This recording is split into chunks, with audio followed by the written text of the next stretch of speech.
C'est un bruit de ferraille qui attire l'attention du voisin. Ce dernier comprend rapidement que quelqu'un s'est introduit dans la maison d'à côté. Il prévient immédiatement les forces de l'ordre.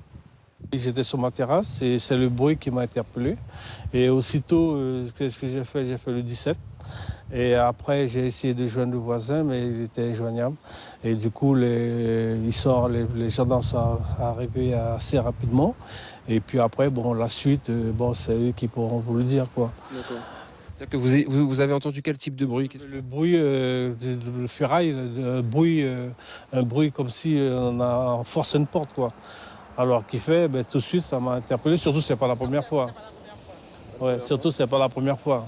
Et vous-même, vous avez déjà été victime de vol? Ah, tas de fois, t'as 2 fois. Hein. Ouais, et je me suis même fait agresser devant ma porte par ces voyous-là. Les gendarmes vont tomber nez à nez avec les cambrioleurs. À la vue des forces de l'ordre, ils abandonnent leur butin et prennent la fuite. Immédiatement, un important dispositif est déployé.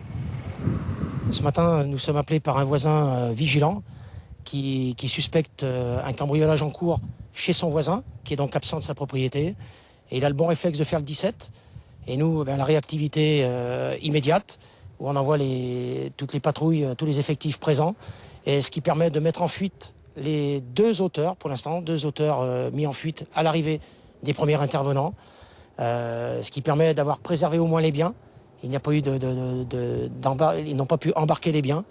Mais actuellement, à l'heure où je vous parle, les auteurs ont pu prendre la fuite, malgré l'encagement de tout le dispositif, le renfort de la SAG, des moyens aériens et d'une vingtaine de gendarmes dépêchés très rapidement sur place.